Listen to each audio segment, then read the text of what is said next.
and then back to coach. You know, I've been saying it all year, man. This team's special. There's something about this team. There's no quit in it.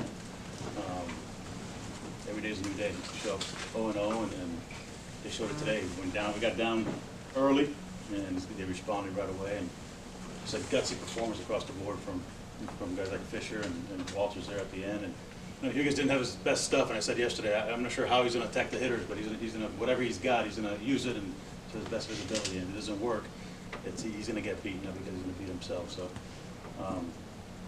you know, this guy here to my right decided to show up today. I knew once the Panthers won last night, he's going to get a good Jake Ogden, big hockey fan here. So he's made me a hockey fan, you believe that. You know, huge game from him, and not only leading off, you know, offensively with that double there in the beginning with that play he made in the ninth inning. Like, people don't see that. It's very similar to the play he made in the regional championship game. You know, huge, you know, slow roller coming in, he got a big out.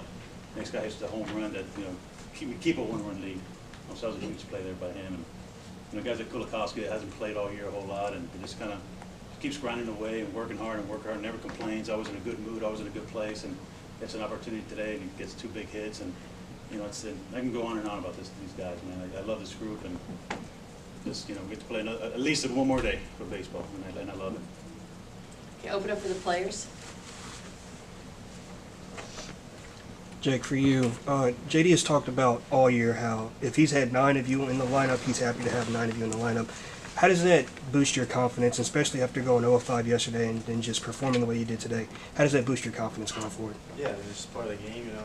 Not every game's going to go the way you want to. And that's the beauty of this game, is that there's always a tomorrow, and we got a tomorrow now.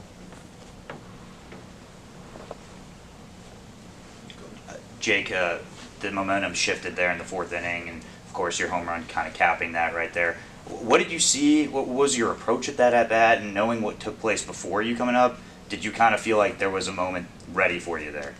Yeah, I mean, I was seeing the ball today, and I got a pitch to hit, and went over the fence.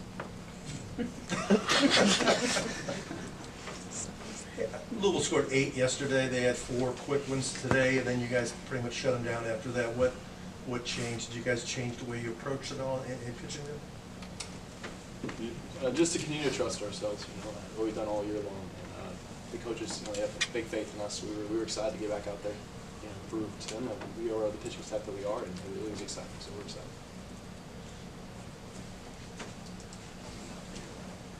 For you, Brian, you know, you've got the heart of the lineup there after that run and scored in the 9th, then you had 3-4 with Eddie King and Zion Rose. Kind of what was your approach to that, and how did you kind of settle down and get through that part of the lineup? Absolutely, I attribute that to my teammates coming up to me there in the ninth and saying, you know, you're the guy we want. You know, we rally around you, man, and we're here for you. We're going to go play for you, and really, you know, settle the nerves there. I mean, those are great hitters, right? Those are really very talented people. So to have my teammates behind me, that meant everything to me. And just to continue to battle. You know, and last came up and said, you know, we're going to go right at him. So that was the whole goal.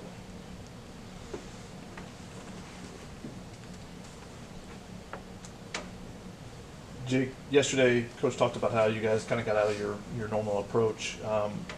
What did you guys do to lock back in, and maybe how important was it to kind of get going early to potentially do that? Yeah, I think, I don't know, for whatever reason, every time we're in a lose or go home situation, the team loosens up a little bit and we have fun out there, and that's what we did today. We had fun. Is there anything you can attribute to why you guys, with your backs against the wall, that seems to loosen you up when normally it would I mean, be Jay the opposite? talks to us before the game, and you know, he tells us how it is, and keeps us loose. When that momentum shifts there, with the base runner getting caught, what kind of happened in the dugout in between that inning to then lead to you guys getting some offense going? Yeah, it's a momentum changer, and you know, we work on that all the time in practice, and it finally paid off for us today. Anything else for the players? Oh, sorry, didn't see you. It felt like at the plate you all really kept a lot of at-bats alive, just fouling off those 2-strike pitches. What kind of went into, like, what was you seeing with those pitches? And when you kept fouling them off and extending those at-bats, what was that doing for you all, confidence-wise and momentum-wise? Yeah, I mean, the whole postseason we've been doing that, grinding every at-bat out. And I think as a team, you know, you build off those long at-bats, and finally somebody comes through, and you're in the spot you want to be in. When you pick the guy off second, you said it's a play you work on in practice. Is that called by the infielder, the catcher, out, who calls it? He wanted to do it, so when we made the pitching change, we put it in, so. You noticed he was getting too far off the base? Yeah. This is Jake's fault. All right, thank you. Anything else? Okay, you guys can leave if you want. Just leave coach here. Or you can stay. We got coach. Can we go to the coach? Coach, yeah, that's what I'm saying. The boys can leave if they want.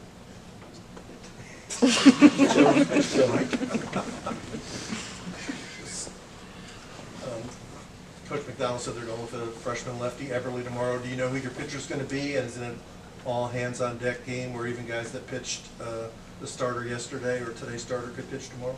I mean, all hands on deck as far as this, it'll be a right-hander, probably either Lumpkin or Darius, not sure yet. But it's going to be all hands on deck. You know, we made a decision yesterday with Siskar there at 40 pitches to take him out. We had one or two things we got done there. Either has to stay out there and kind of take one for the team and not blow up, you know, the bullpen. But being a freshman, I just, you know, he's had a great year for us, man, and that's, I don't want to ruin him, leave him out there too long. So we decided to take him out there and hopefully he comes back and maybe steal some outs, you know. He could pitch an inning or two tomorrow? I think so.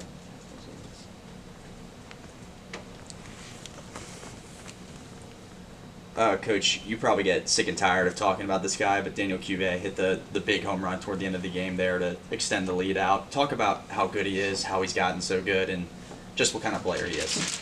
I mean, look, he was pressing a little bit. I think he's been pressing throughout the postseason so far, you know, and I told him after they intentionally walked him that his third at bat, I said, you're struggling right now, and they still respect you so much that they still walk you, you know. That tells you what kind of hitter you are, and you don't have to do too much. And just get a barrel to it. He had a lot of pitches to hit and just overswinging, a lot like he was early in the season. And there he stayed, kept his hands back just long enough on, I believe it was a changeup, got the barrel to it. And there aren't many parks in the country that are going to hold him in. So, but this game's hard. This game's hard, man. And you know, he's saying the right things. I'm not pressing. But until I said, hey, just admit it, you are. And you're not the first or the last guy to do it. It's okay, but you have to accept the fact that you are in order to make an adjustment and change. So hopefully that last at bat carries over to tomorrow. What prompted the decision to go with Kulikowski? Guy I think had 5 hits on the season, and then the production from the bottom of the order, starting maybe with that walk from Tanner Smith, a 9-pitch walk to get things going. How much did that mean to today to get you guys going? I mean, you don't expect the bottom of the order to do damage, but if they get on base, so the guy at the top of the order has an opportunity to do damage, that's all you can really ask for, you know. And, you know, Kula, we just thought it was a very good matchup for him. You got to work down the zone a lot, you know.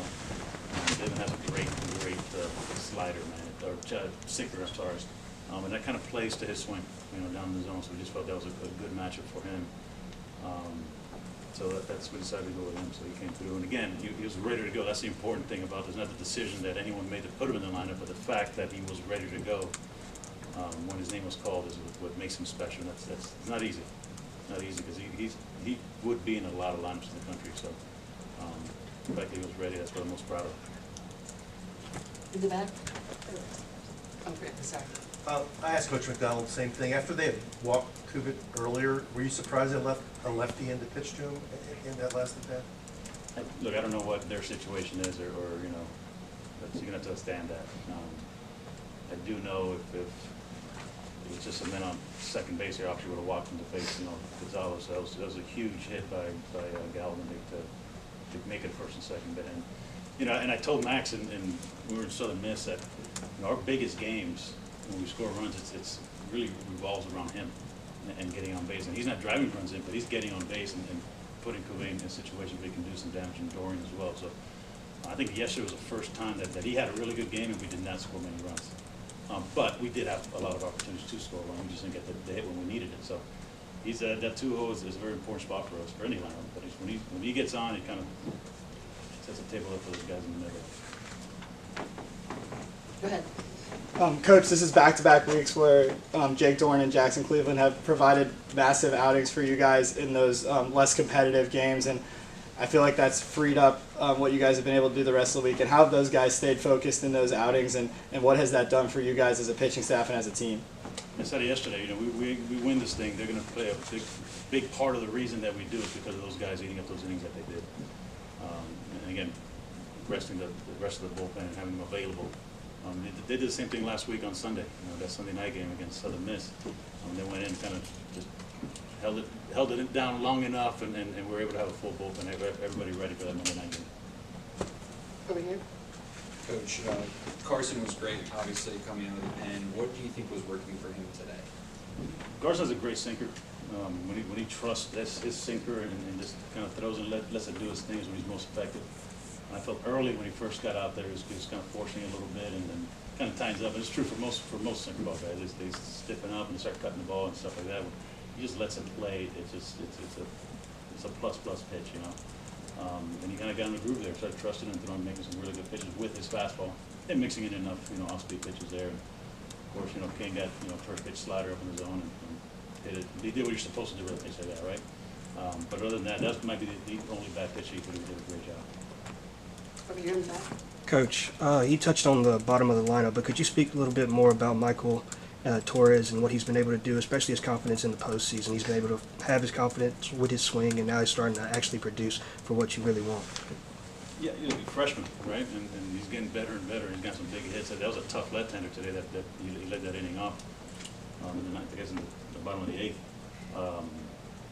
He's just getting better and better every year and every day. And in the fall, he swung the bat really well, and in January, and he got up to a really rough start, and he lost position to Peralta, and then we had the injury right field in Williams, so Peralta moved to right, and he got a good opportunity, and I mean, he's an elite defender, and the bat's starting to come around, and again, when that guy gets hot, then it just turns the lineup over for Jake and Max and Kube and Dorman, so that's a big, that 9 hole is a big important position in the lineup. I got one more.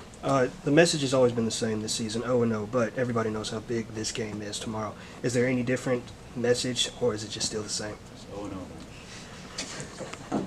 Gotta win today.